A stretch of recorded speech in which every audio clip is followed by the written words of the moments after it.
Okay. I'm really, really excited about tonight's guest. This is a friend of mine who I have known since we were students together at Hendrix College so many years ago that we're not going to talk about that. But the reason why I'm excited, and I sent out I'm on Twitter, and I sent out on Twitter this note that one of the greatest actresses Arkansas has ever produced, and I truly believe that was going to be here at Pulaski Tech. That's your heart. Oh, yeah, I know. But I want to, before we have this discussion about what Natalie's done, I'm just going to read a list that's in her bio, but a list of the directors that she has worked with. Those include Mike Nichols. Those include Billy Bob Thornton. Who directed One False Move? Carl Franklin. And Jeff Nichols. And she's worked alongside of actors and actresses you all know. Gyllenhaal, Jake Gyllenhaal, Reese Witherspoon, Billy Bob Thornton, Chris Cooper, and on and on and on. So I would like us all to welcome Natalie Canerday.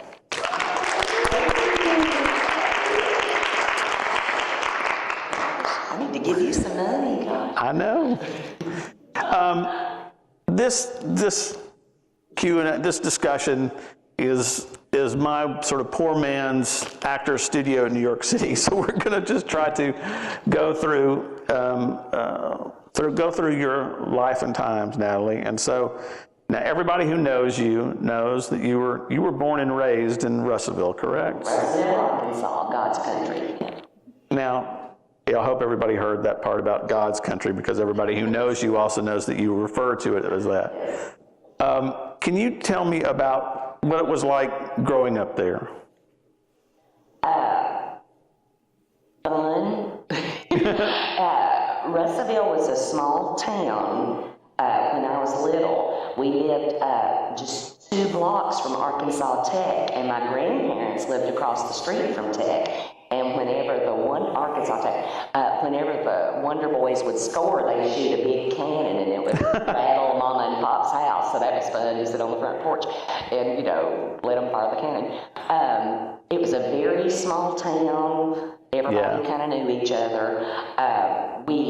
I kind of went to church against my will with them, and afterwards we'd go to their house and eat roast beef or chicken or something, and then we would drive out and watch them build the nuclear plant on Sundays. There was this huge thing, signs would say to be completed in 1976 or whatever it was, and I thought, how would it take that long to build anything? I just couldn't fathom it.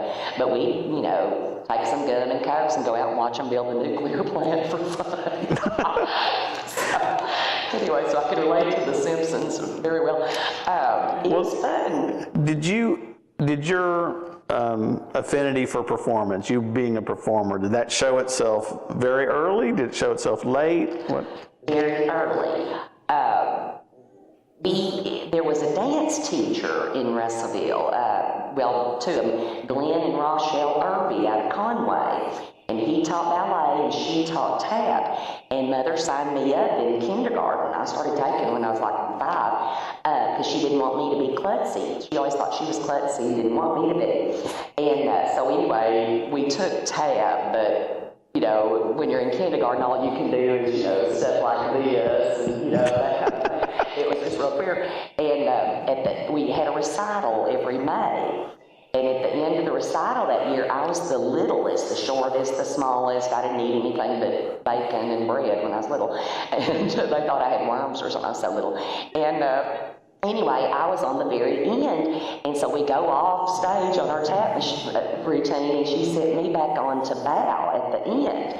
And I was supposed to, I don't know if you follow me, I was supposed to flap out to the middle of the stage, dust off my tap shoe, and then flap off. So anyway, we did it at dress rehearsal that day. It was fine. It was cool. So I go out that night live in front of, a huge bunch of people to me, And I go clapping out there, and I go, "Stop that cheer," and people started clapping. And I liked it.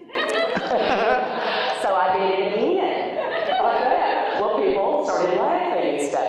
Then I went down a third time like that. And Mother said you could see Miss Irby's arms here off the stage, like off the stage, you know, from behind the curtains.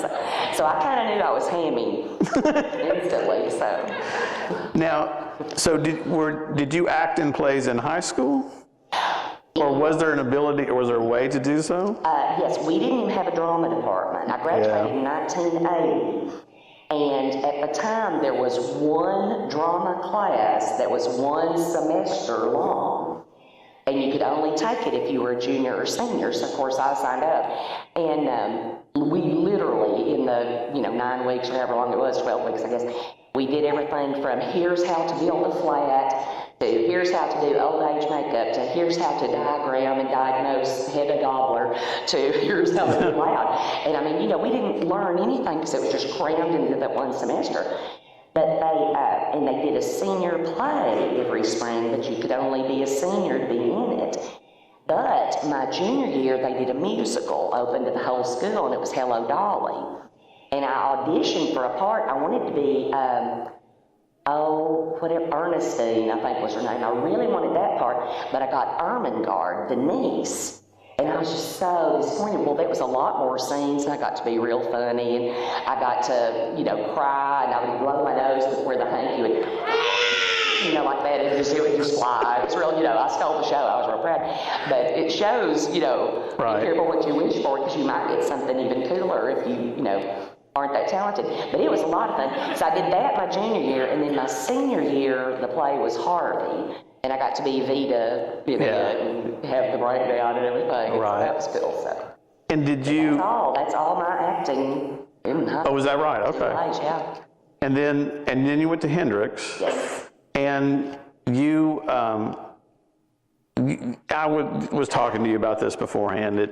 One of the director of the department at that time was Dr. Rosemary Hindenburg. Yes. And you were in plays almost right from the start, right? I mean, you were cast in things very quickly, right? Sort of.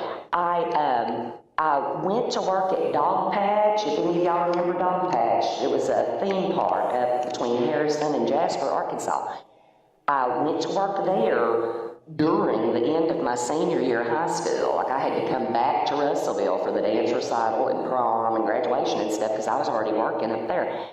That fall, I go to Hendrix, and I tried out for the play, like everybody else, and a girl I knew from Girls State, Laura Ray Thurman, tried out too, and we were kind of buddies, like, I know you were funny and loud at Girls State, and so we both, were in auditions together.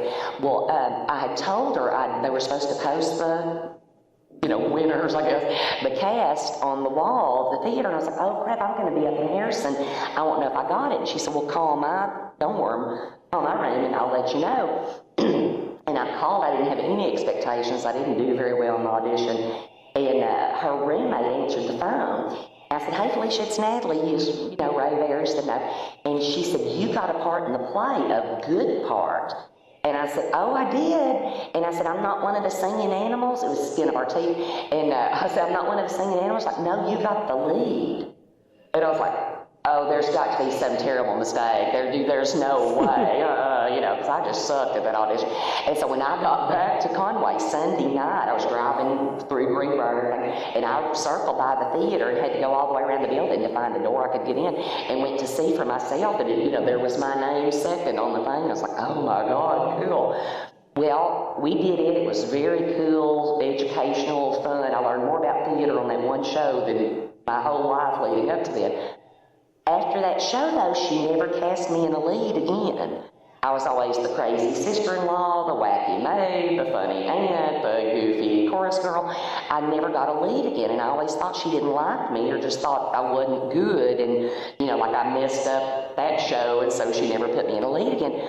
Well, then she told a directing class, Mike Langley, poor Michael P., told his directing class, and I didn't know this, I wasn't in the class, but said, Natalie Canerday has the ability to be a stellar actress, one of the best actresses we've ever turned out, if she will just open up and be vulnerable.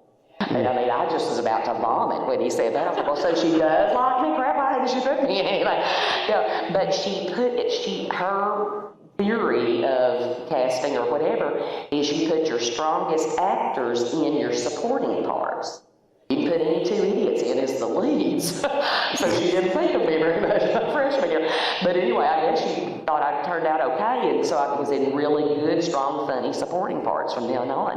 But I wish she had told me, because I just thought, gosh, I'm kind of blacklisted and all, but... Okay, I guess, that was... way too long of an experience. No, that was fantastic.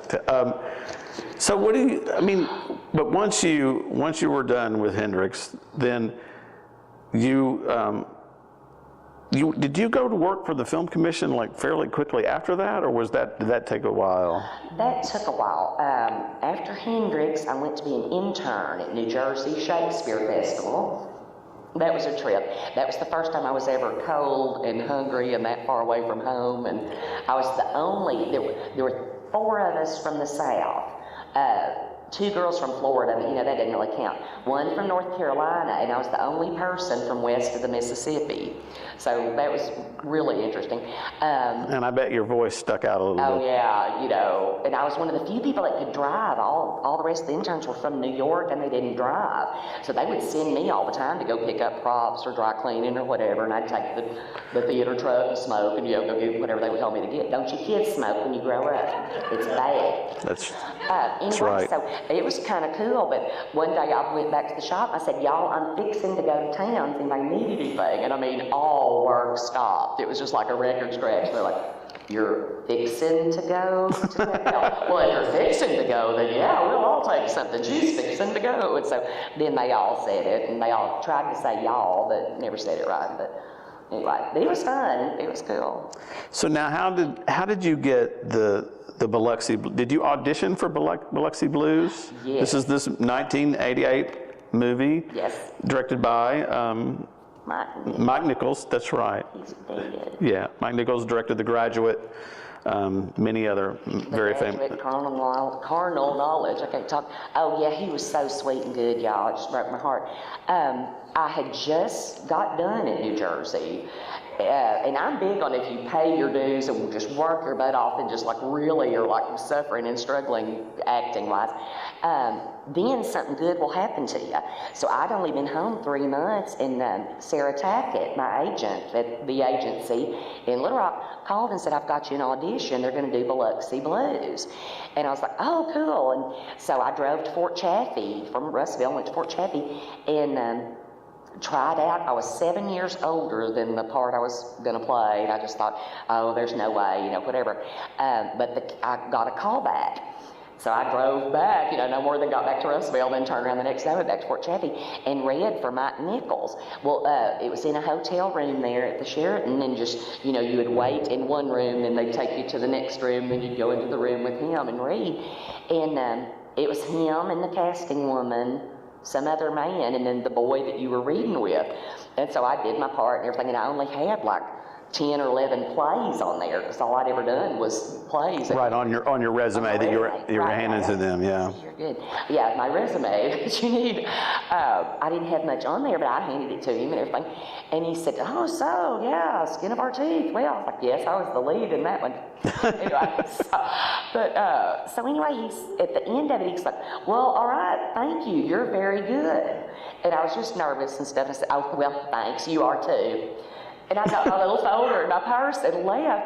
I walk outside, and Marvin Campbell, my friend, was there, and he's like, so how'd it go? What do you think? What was it like to read for Mike Nichols? And I was like, oh my God, that's who that man was? I had no idea. I didn't know who I was reading for. And I had his poster. I had the Annie poster on my bedroom wall. And I was just like, oh my God, I thought I would just puke with nerves. And then after that, and here I sat and like, thanks, you are too. So I just knew, I wouldn't get it. And I got it. They had called the house. They called Mother's before I got back from Fort Smith, but I got it. So and that was cool. So, that was your first time to act. That was your first time to act on film, right? Yes, unless you count the Russellville story that they shot around 1973. Oh, okay.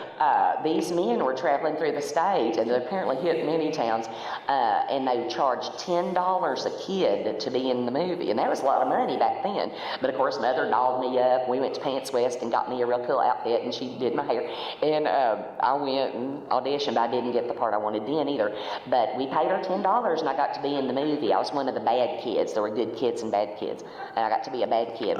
Every child in it got one line in the movie, and they had a big premiere at the Ritz in Russellville, and the film broke. Like, you saw every child once, then the film broke.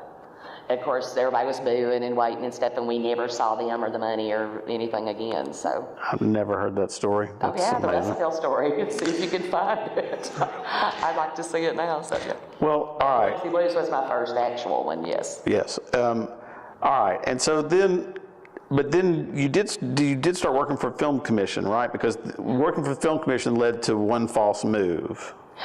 Yes, sort of.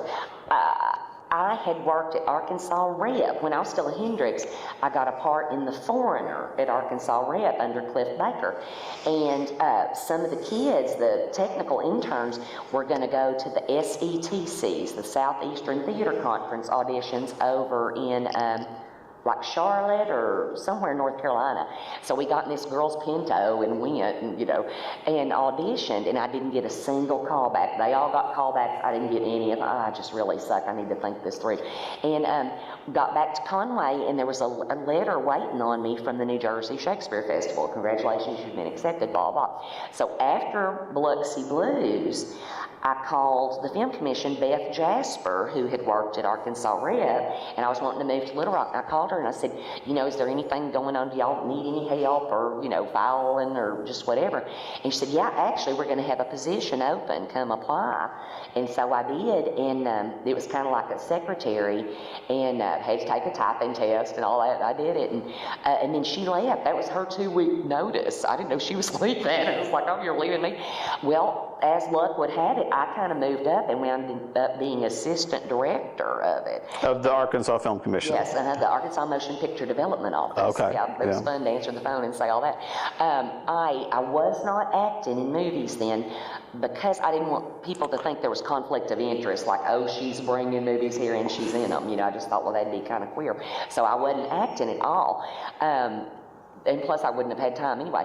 Well, then Billy Bob calls and says, we've got a movie. I've written a movie I want to bring there, and all it's called One False Move. And he sent a script, and by then I was looking at it technically, like, do we have these locations? Have we got a dying town, an empty storefront, a diner, 3-bedroom house, looking at locations. And he said, now there's a little part for you in it. I was like, oh, I'm not acting now. I can't. I've got this real job. He's like, too late. I've already told them, I want you to be in it. So I was like, well, get over it. Thanks. But no, I can't. So I'd been scouting with Carl Franklin. We'd been all over the state, taking them to look at towns and locations. And he said, I see you're going to read for me tomorrow. And I was like, no, I'm not. Why'd you say that? And he said, well, yeah, your agent submitted your headshot and stuff. And I was like, oh, crap. And so anyway, I said, listen, Carl, we don't have to do this. I don't think I can legally, don't worry about it. But it'd been a long day. He just like, well, let me just see what you got. Let's do it. So I just went and crammed lines. Most actors don't want to do a cold read. I love it. I'm better at that. If you handed me something right now to kind of memorize quick and do it, I'd be brilliant. But if I've got too much time to think about it, I'll plan and set it a certain way, and then it kind of gets cemented, and I can't be good.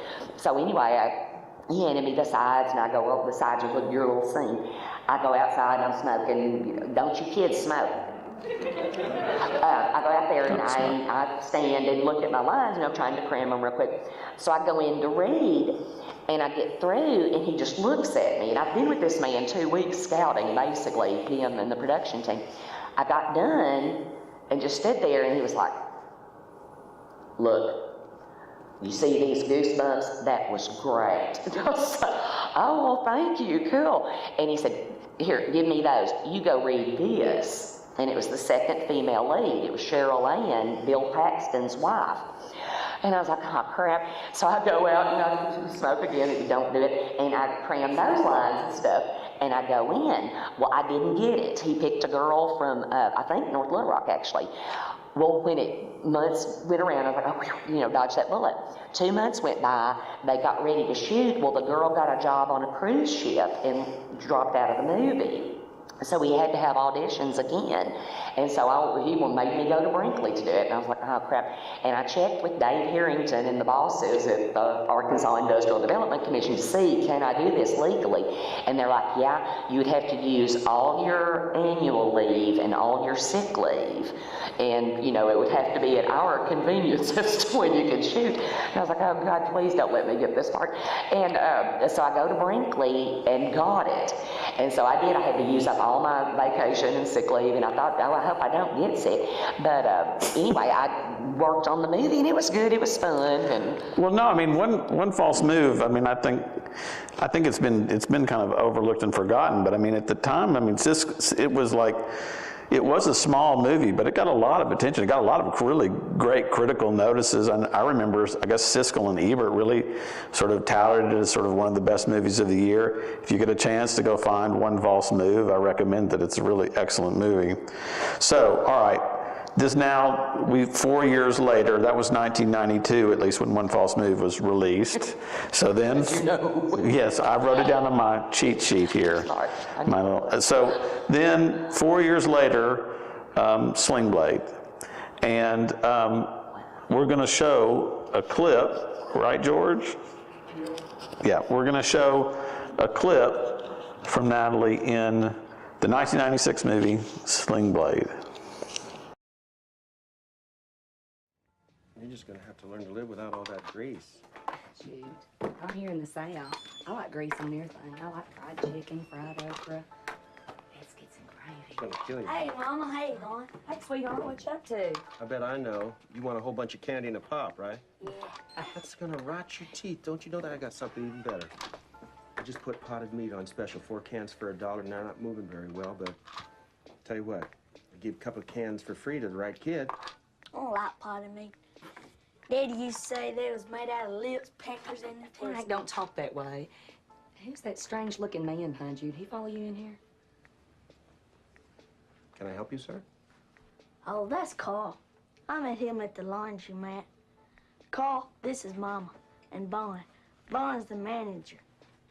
He lets Mama off anytime she feels like it, 'cause they're best friends. Nice to meet you, Carl. Pleased to meet you. Frank, why don't you come back here with me for a minute?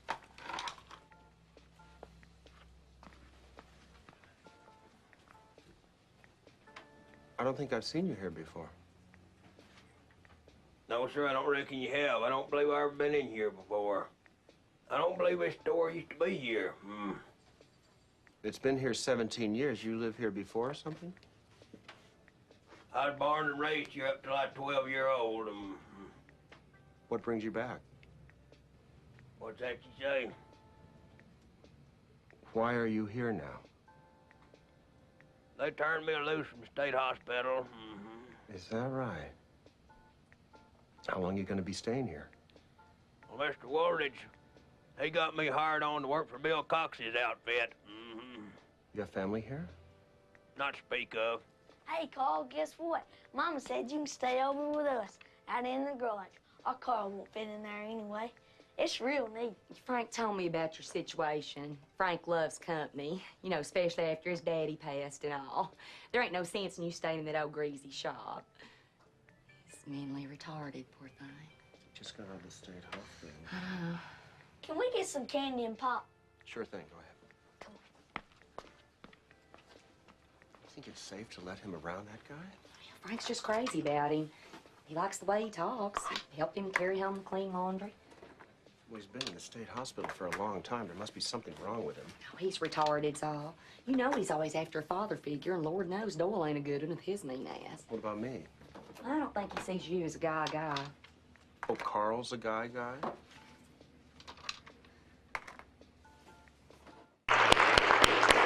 wasn't I young and thin? All right, when thinking about Sling Blade and talking to you about it, I wanted to sort of talk about it in two different areas. One is can you tell me about that performance? What did you, I mean, that was a really big role. I mean, that was, I mean, how many scenes I mean, how long did it take to shoot? How much of the movie were you in, do you think? Oh, gosh. They had been going about 4 days before I started, and I think the whole thing was about 3.5 weeks. I'm in a lot of it. I don't know. Yeah, I mean, but I mean, so you spent about a month on the set, and that was in Benton, right? Right. Yeah. Yeah, and that you shot the whole thing there, right? And that was cool. That was the first movie that I got to go home every night. You know, I could go back to my house in Little Rock every night. So that was cool. Did you? I know you. You just said that you did better when you didn't think about things. But did you think about that performance? I mean, were you trying to? Was there any sort of angle that you were taking on it? The only thing Billy Bob said, like I said, they had already started, and my friend Christy Ward started shooting. She plays, I think her name's Melinda in it. That's, she's kind of big, but she's pretty in the face. Anyway, she's retarded. That's my selling point to Carl. Like, how you like this girl? Anyway, yeah, not PC at all. She had already worked before me, and I saw her one night at Vino's, and she said something about, oh my God, don't let Billy Bob flip you out. I mean, he'll just be talking to you like we are, and then and she's like, it's just weird to behold. Just be ready. So I was like, okay, so I'm driving to Benton, the next morning, like, oh God. And so I was ready for it, I was ready for him to get retarded. I just, she wasn't when she went. Well, anyway, the only thing he said to me, he pulled me over right before I started, and he said, you basically are set dressing. Everything is going on around you. You're like a lamp, you're a picture on the wall, you're a couch. I'm going to cuss, but don't you kids do it. He said, all this weird-ass shit is going on around you. You are totally out of control. There's nothing you can do. You're just there. And so I was like, okay. And so I thought, well, how am I set dressing? So I would just try to be quiet and be out of the way. That's really all I thought about, was hold my stomach in, which I always think on movies. Even when I was little, I know.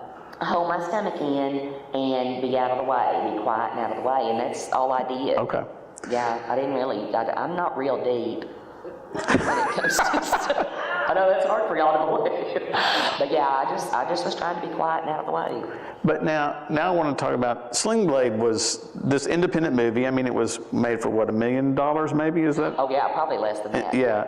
But I mean, it became a phenomenon. I mean, it really was a huge hit. I mean, both box office wise, and then I think for everybody in the cast too, right? Yeah. Well, yeah, that's the thing. Billy Bob co-wrote One False Move, and like he said, Siskel and Ebert, one picked it number 1 for the year, and the other picked it number 2 for the year behind Malcolm X. So I mean, One False Move was a good movie. Then, 3 years later, he came Sling Blade, and Billy Bob called and said, I was working on the Tuskegee Airmen. I was working for HBO up at Fort Chaffee for that, and he called and said, I want to send you a script. Where can I send it? And I said, Billy Bob, I don't know when I can audition. I'm the lowest on the totem pole on this thing. And he's like, oh, Natalie, screw auditioning. You got it if you want it. I wrote it with you in mind. I'm like, okay, cool. And so, I got it the next day. He had it overnighted, and I read Sling Blade, and it was so good. And I thought, crap, here is another really good script by this Billy Bob guy that nothing's going to happen with it. Yeah. So he and I, the only 2 people working on both of them, nobody was more surprised than me and Billy Bob Thornton that Sling Blade just took off. It shows you how important distribution can be, that one just languished, even though it got great reviews, and the other just became this thing that's still helping pay my rent to this day. You never know. Well, the Sling Blade's still shown on cable TV. I see it on there all the time. Now, but it made as an independent movie, and then Miramax bought it. And didn't they buy it at Sundance? Is that right? I don't know. I've heard that, but I don't really know. Well, But yeah, a bunch out of New York shot it, called the Shooting Gallery. They technically shot it and were there and put up the money. And then they didn't have quite enough money, so Billy Bob begged, borrowed, and stealed. He got money and basically financed it himself, really. But then Miramax bought it, so that's why Billy Bob makes more than any of us, residual-wise, because he put more in it to begin with and stuff. So. But I mean, that movie had a huge impact on your career going forward. I mean, because after that, I know that you went out to Los Angeles for a while, lived out in Los Angeles, and then came back. I guess I'd like maybe just a little bit to hear what Los Angeles was like, because I remember at one point you said that they had tried to get rid of your accent, that some people had recommended that when you got out to Los Angeles on the wave of Sling Blade, and people want to see you, they want you to audition for them. Open doors, audition-wise, definitely, yeah. But agents and other people were saying, get rid of that accent. Right. Yeah, I met with 6 different agents out there. They all wanted to meet the girl from Sling Blade. You know, it was already showing on both coasts. It was a big deal in New York and LA that hadn't even been released here yet. And so anyway, you know, it was just kind of like cool. And I had auditions at least twice a day. Nothing happens on Monday. I guess Hollywood is just closed on Monday. You don't do anything on Monday or Sunday. Tuesdays through Saturdays, I had at least 2 auditions a day, sometimes 3. Sometimes they'd spring a third on me, and I'd be learning lines in the car. Unless I'd get car sick, I'd kind of have to quit if I felt pukey. But yeah, so, and I did real well on those if I got a third one because I didn't have time to think and practice. People wanted to meet me, and I met with 6 different agents out there, from William Morris to, y'all saw how little I was there. I was about an 8, size 8 then. And the William Morris girl in New York loved me. The one in LA said, can you do something about your weight? And I said, yeah, I know, I'm kind of chubby on camera. And she said, and the accent, can you talk like real people do? And I said, well, I can try. Maybe I'll meet some out here. You know, anyway, and then she said, and I see the things you've done have all been serious dramas. Can you be funny? And my instinct, you know, the smart aleck in me was like, nope, not a bit, not me, no, can't be funny. But I just said, yes, I mainly did comedies in theater at school, you know. So anyway, she wasn't impressed with me at all. My next meeting was this woman that sold real estate and was an agent, and during our meeting, she stopped 3 times to talk to somebody on the phone about different properties and stuff, so I was like, okay, she ain't the one for me. William Ragsdale from El Dorado that we went to school with. He was the star of the original Fright Night and Mannequin 2 and Herman's Head, the TV series Herman's Head. Bill's from El Dorado, and we went to school with him. He said, I'll get you in with my agent, you know, for a meeting. And he said, what you need to do, you don't need the William Morris or the big things. He said, that's like, you know, you guys have Walmart in Arkansas? And I said, yeah, we do, yeah. And he said, it's like the Walmart of agency. You will be Southern Girl number 400 there. He said, if you were listed with a boutique agency like us, you would be our only Southern Girl. So if we send you on an audition, you'd have more of a chance to get it just from the odds. And he wished me luck and stuff. You know, he's like, well, we can't use you, but, you know, good luck. Well, then John Ritter, bless his poor dead heart, he got me a meeting with his people, Bauman Hiller.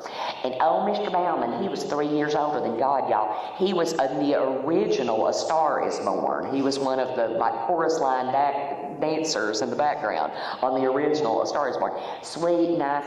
There were 3 people in the room, 3 agents. 3 were old, 3 were young. They were every walk of life and every orientation. And I met with them between Thanksgiving and Christmas, and I really liked them. I got a good vibe, and they asked about me instead of just, you know, well, what do you want to do? You know, I don't know. It was really good. And I got done, and I thought, I'm signing with these people no matter what. And Wally Hiller gave me his card, and he said, that's my cell number on the back. And he said, have a good Christmas holiday. He said, you call me if you have any questions, and really please consider us. We would like to represent you. And I'm thinking, great, and I said, okay, yeah, I'll see. I've got a couple more meetings. And anyway, he said, have a good holiday. And he said, don't dye your hair blonde, don't get your tits done, and for God's sake, honey, don't lose that accent. accent. And when he said that, I was like, this is the bunch for me, yes. And so anyway, I waited 2 days, and then I called and said, yes, I would love to sign with y'all. So, and they got me all kinds of auditions. Great. So, yay. All right. So I want to go through a couple of these and just get your impressions about what it was like to work on them. In 1999, you did October Sky with Jake Gyllenhaal and Chris Cooper. Tell us about that just experience. It became a really nice big movie, I think. Yeah. I had hoped the movie would do better, but we were right behind, oh crap, what was the name of it? The Brendan Fraser movie, and Sissy Spacek in them, and he's locked in it's the apocalypse and stuff, and they won't let him out. Yes, I know which movie you're talking about. They beat us in the box office. Like every week they were ahead of us. Okay. Brendan Fraser and Sissy Spacek and them, but we were like a real close second. October Sky was fun. I had forgot I auditioned for it. I auditioned back in December, and my agent called the day before Valentine's Day, February 13th of like 97 or 8, and said, hey, you know how we don't call you unless something is 100% sure? And I said, yeah. And he said, this is 99.999. You may be on a plane to Oak Ridge, Tennessee in the morning. And I was like, okay. And I'm scrounging around for a pen and stuff, like, what will I be doing there? He said, they think they want you for Rocket Boys. And I was like, now which one's that? And he said, oh, you know, the Rocket Boys script. It's about the real story about the coal mining kid over in West Virginia. I was like, oh, yeah. God, that was a long time ago. 3 months ago by. That's long Hollywood-wise. And he said, yeah. And he said, what the deal is this. If Chris Cooper says yes, if he says yes, they want you as his wife. If he says no, we need to bring you in today to audition to read opposite John Voight. And I said, well, God, I'm way too young to be John Voight's wife. That would be like some kind of cradle robbing stuff. He's old, he's wonderful and good, but, I looked younger then, and because I hadn't smoked as much. You kids don't smoke. So anyway, he says, once we know from Chris Cooper's people, I will let you know if you're on a plane. So I frantically start washing panties and stuff, and I'm like, okay, Tennessee in February, it's going to be cold. I will need clothes, warm clothes and blah, blah. And so sure enough, he called like 4 hours later and said, you got it, a car will pick you up and take you to LAX in the morning. And so I had to, pack up my crap, go get some cash at the bank, just like plug my eyebrow, get into real high gear and get ready because I was leaving in the morning. It was supposed to be a 5-week shoot that turned into 3.5 months, which was fine with me. I just hung out and, got per diem and stayed in the hotel, went shopping and stuff. But we had so many exteriors. It's about shooting off rockets and stuff. Almost everything is shot outside. That freakish spring in Knoxville and the surrounding area, we had rain, sleet, snow, hail, or tornadoes. That's the year the tornado hit Nashville so bad.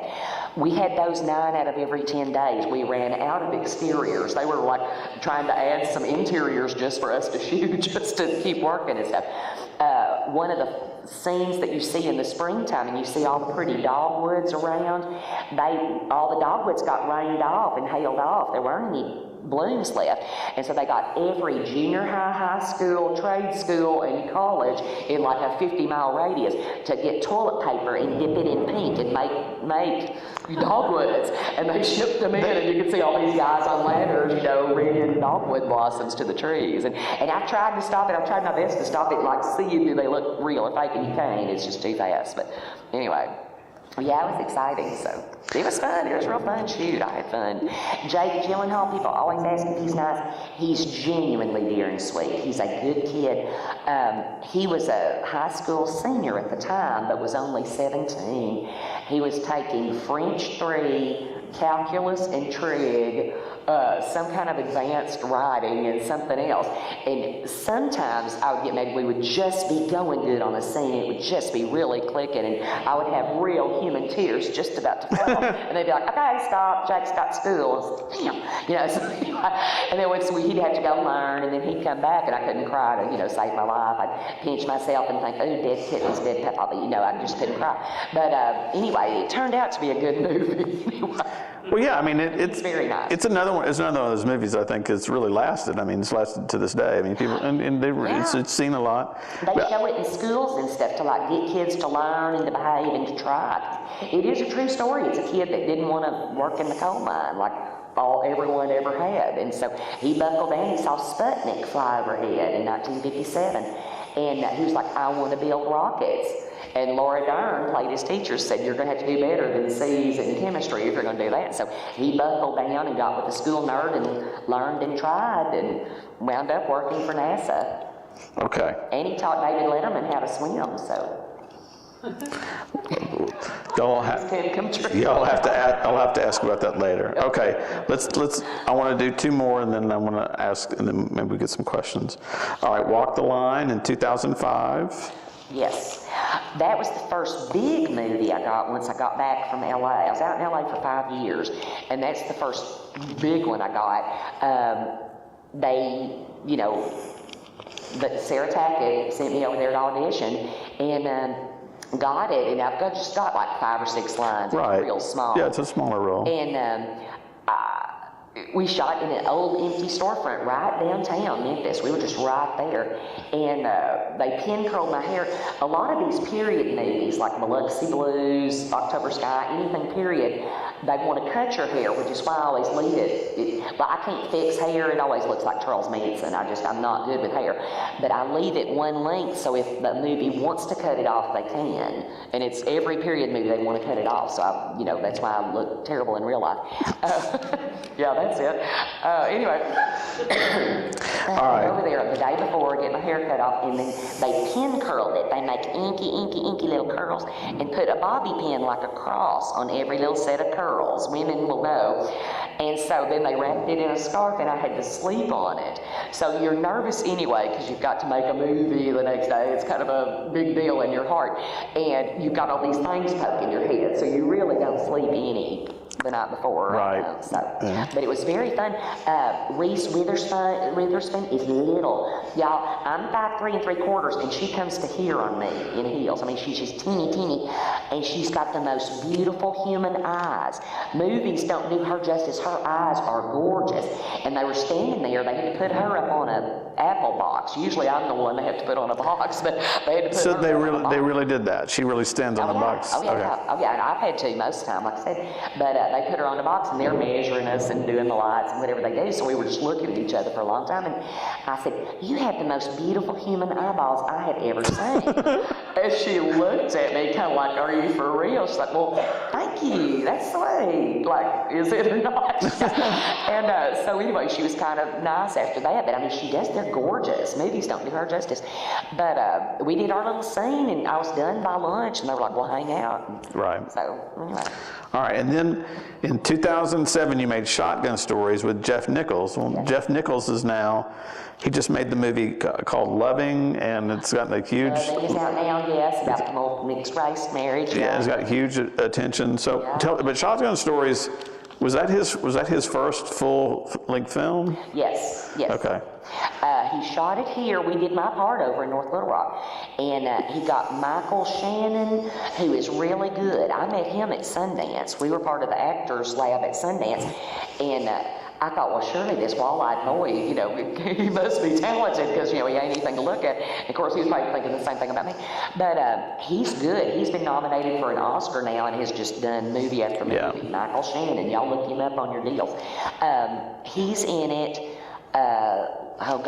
Lindsay Providence, the black-headed one and the brown-headed one. They were my sons. I had 3 sons in it. And talk about direction that you get before the thing. All Jeff told me is, you have 3 kids, you haven't seen them in a couple of years. They're grown. They're like big kids. And he said, you cannot stand them. We don't know why. You can hardly bear to look at them or speak to them. You absolutely hate your kids, and we don't know why. And okay. Well, that's when you watch, if you get a chance to watch that movie, which again I also recommend, that really comes through. I think so. Yeah. Oh, okay. You're very frightening in that movie. I wouldn't look at them. I just kept looking at the ground and stuff. I was like not going to look them in the eyes and stuff. Yeah, you're not a nice mom in that at all. All right. I think maybe we can, if we have any questions from anybody in the audience, now would be a great time to ask. And I'm Lord, are you sorry you came?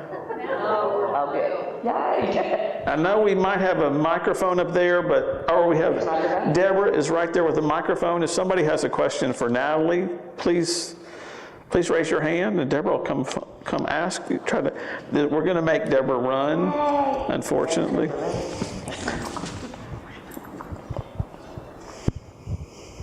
Hello. First, I want to say I'm going to steal your line, 3 years older than God. I'm going to start using that. So I wanted to let you know that. Okay, wait, now I can hear you now.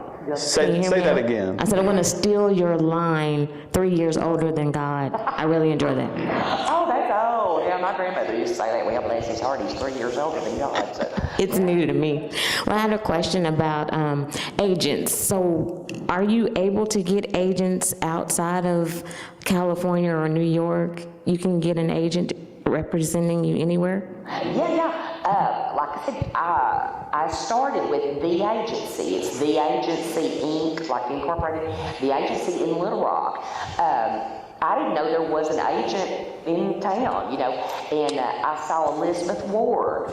She's from Russellville. She was our Miss America that may or may not have done President Clinton. I don't know, and I've never asked. But anyway, Liz Ward was playing, her husband was playing a class reunion at the country club in Russellville, and I was working at the pro shop. And so I was helping them set up and everything. She said, you need to be with my agent in Little Rock. And she gave me Sarah's number, which I can give it to you.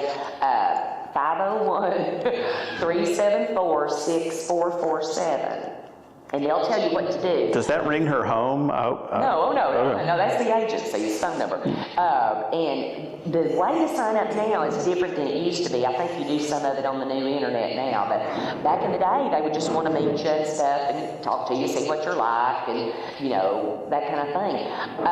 When I moved out to LA, I did have to get an agent out there just for convenience sake and union-wise and this and that. But I called Sarah, and I was like, okay, I love you, I owe everything to you, I will be thanking you if and when I get an Oscar, but I've got to get an agent out here. She's like, oh yeah, totally, yeah. If you ever move back, let me know, And so when I did move back after 5 years, I've been with them ever since. They got me all the stuff I've done in the last 4 or 5 years anyway. So, but yeah, go see that. I'm sure they've got a web deal. It may be theagencyinc.com. I don't know, try that. But I know it's 501-374-6447 for sure. Great. Yes. Natalie, what an honor to hear these stories. It's really, really great to see you. Thank you. 2 questions. Do you get starstruck? And do you get nervous? Yeah, I do get nervous. It's not nervous like opening night of a play. It's not the, oh God, I really could just get in the car and leave, and it really, it's not that. I've been so nervous on stage before, and usually it's because not knowing my lines. Usually that's the biggest thing. Or covering for another actor. There's some actors at Murray's Dinner Playhouse, unfortunately, that never learn their lines, and you've got to cover them. It's just like, so I got to know mine and yours, and the older you get, the harder that is. And so I've seen like the shadow of myself in the light. I've seen the back of my dress going like that before, because apparently I was shaking. But it's like, yeah. And so yeah, that's kind of creepy. For a movie, I learn my lines, I learn them. Now, the problem with movies is you may get a rewrite that morning. We shot a movie called Valley Inn up in Hinesville, up by Fayetteville. I had 3 rewrites in one day, one morning, and it was like, kind of like little paragraphs, little chunks of things. And it's like, oh shit, now I've got to unlearn what I just learned and learn this. So you have to be able to let go of stuff and then memorize as best you can, this way. So, which is lucky. I don't know what I wore yesterday, but I am still kind of good with lines, find some wood. But, yeah, I get nervous, but it's a different kind of nervous. And I'm not as nervous on a movie as I am on stage, usually. I don't know. And when you're learning your lines, and you're on stage, and you're doing the scene, how much of it is improv? quite a bit, depending on the show and the people in it. So Do you Chris, do it verbatim, what the writer gives you, or do you? yeah, I try to be word perfect.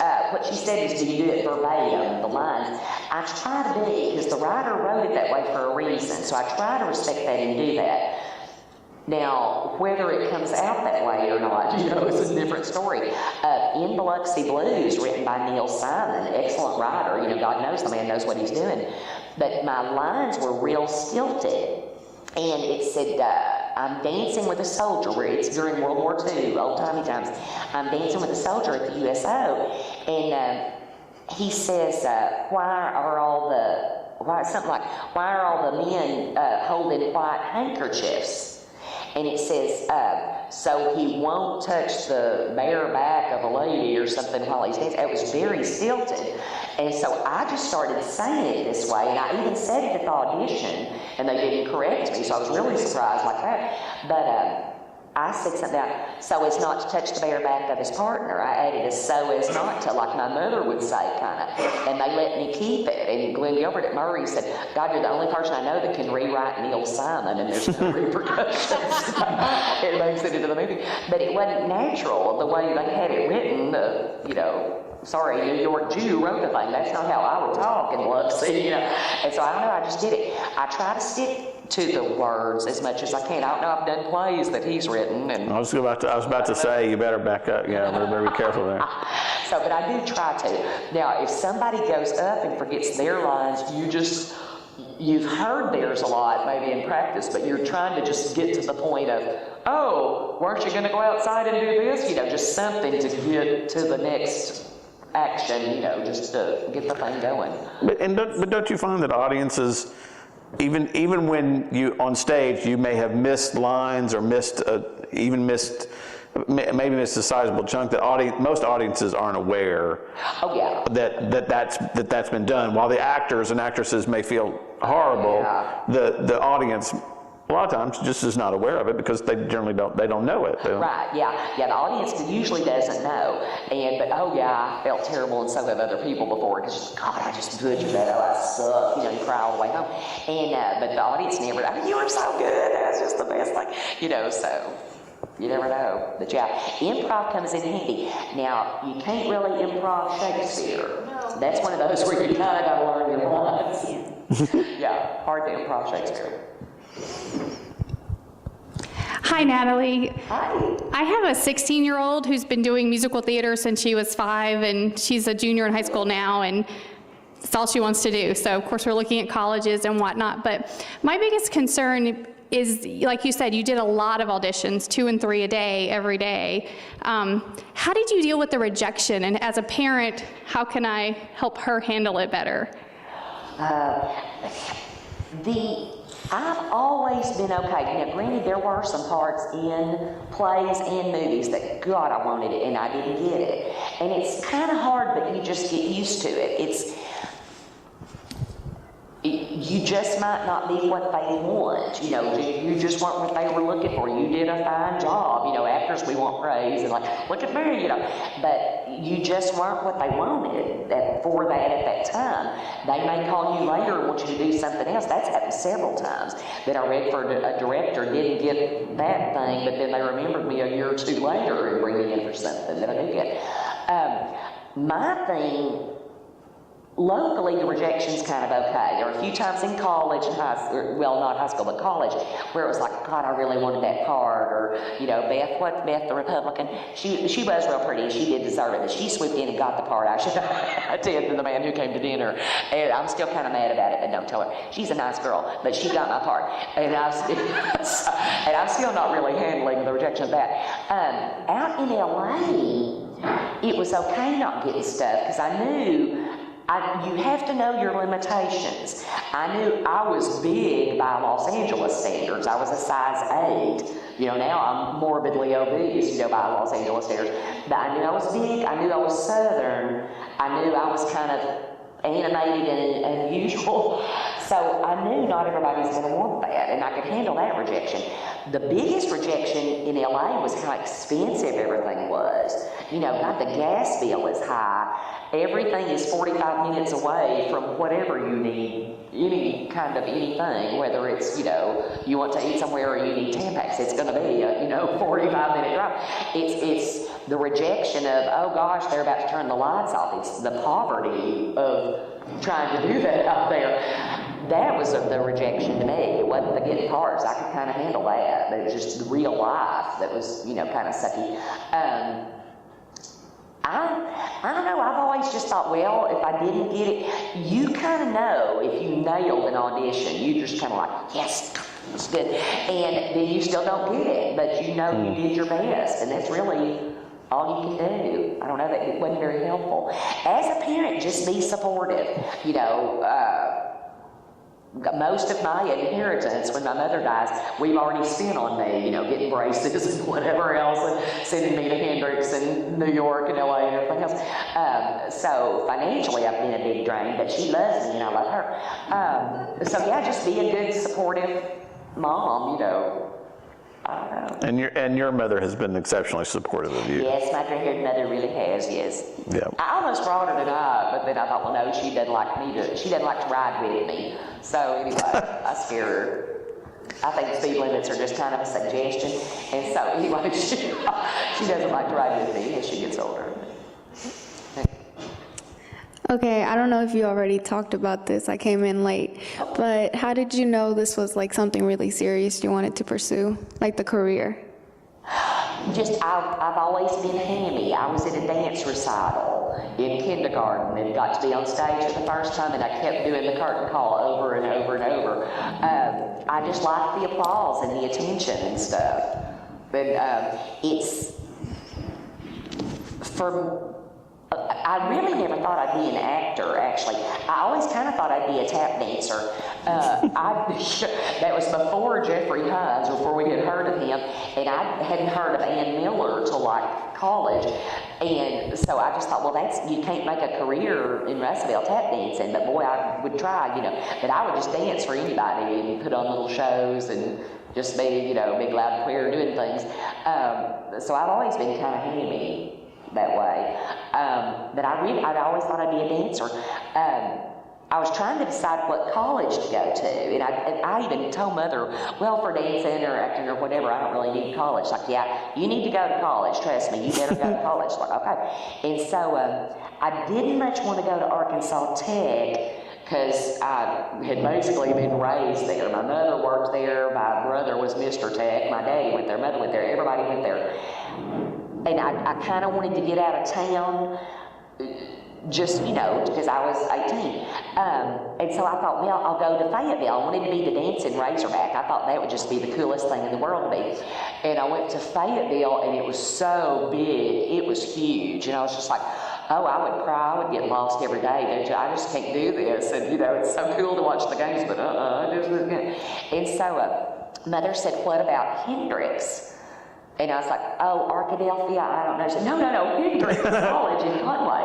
And I had played a piano recital there. Some Russellville people went, and we did that in like 4th grade.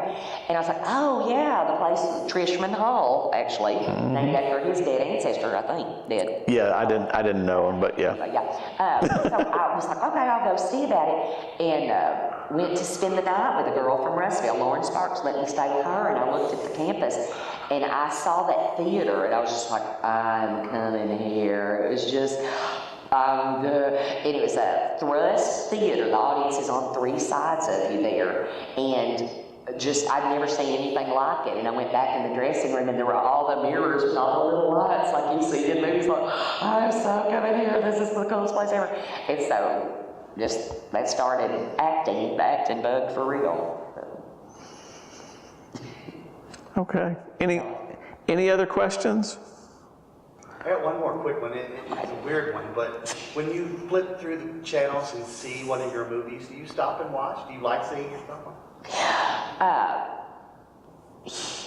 No, I don't like seeing myself. No, I've never liked seeing myself. It's always like, God, I just pick myself apart. Just, is that me?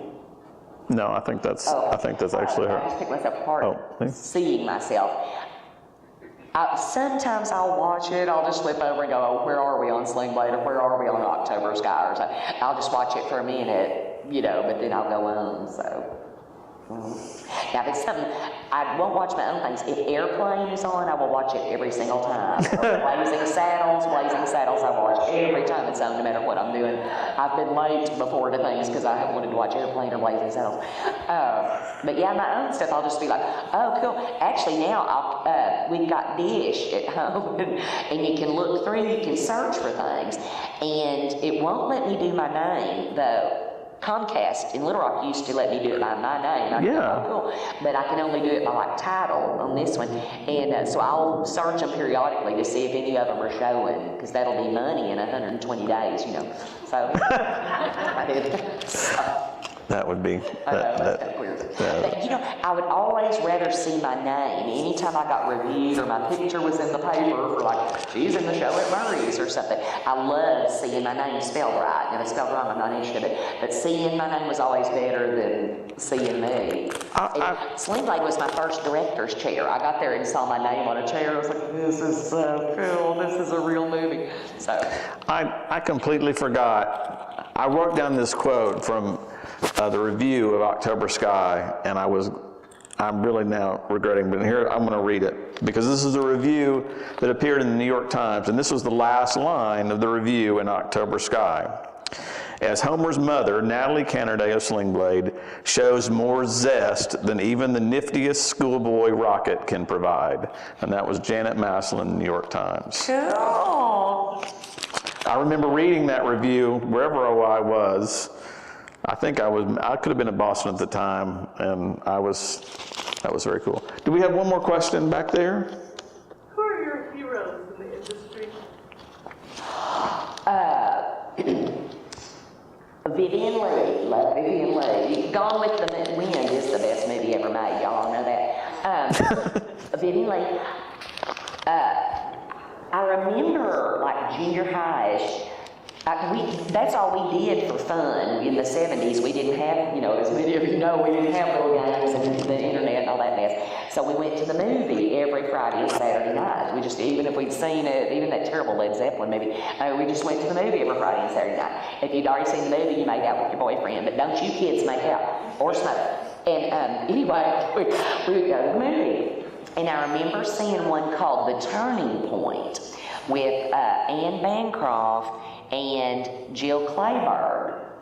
And I remember thinking, I had seen Anne Bancroft before, but I was just like, who is this woman? And she was so natural. It's like she wasn't even acting or anything, Jill Clayburgh. And it's the same feeling I got when I saw Terms of Endearment. I saw Deborah Winger for the first time. I was just like, she's just a normal human. God, she's just a regular girl off the street. She doesn't even seem like she's acting. So the two of them are really, Sissy Spacek. I tend to be towards more naturalistic actor types. Now, at the same time, I'd love to meet Brad Pitt, and I'd do Johnny Depp, and I'd love to meet George Clooney and stuff, So I do have heroes that way too, but technique-wise and just who I think are just really good is like Deborah Winger, Jill Clayburgh, Sissy Spacek, Okay. Thank y'all for your questions. Can I tell them one more thing? Yeah, of course. A guy from Conway, Graham Gordy, co-wrote and co-executive produced a series that I did called Quarry. Q-U-A-R-R-Y, like rock quarry. Y'all look for it on Cinemax, and I know you're thinking Cinemax, and you kids can't watch it, I'm sorry. But they are trying to improve their image and get away from Skinemax, and they have started this series called Quarry. We did 8 episodes in season 1, and I'm in 4 of them. I'm the religious co-worker of the lead girl. So it's a little bitty part. If you blink, you miss me, and I've got real silly hair like Phyllis on Mary Tyler Moore. They did my hair like Phyllis. That's really cool. But anyway, look for Quarry, because I'm hoping there's going to be a season 2. So, yeah. Okay. Thank y'all. Thank y'all for coming and sitting through this. I appreciate it. And thank you to Warner Krishnan, and thank you to Dean Joey Cole. Thank you to Tim Jones. Thank you to Michael Carpenter, our new professor of digital photography. Yes. So thank all y'all for coming.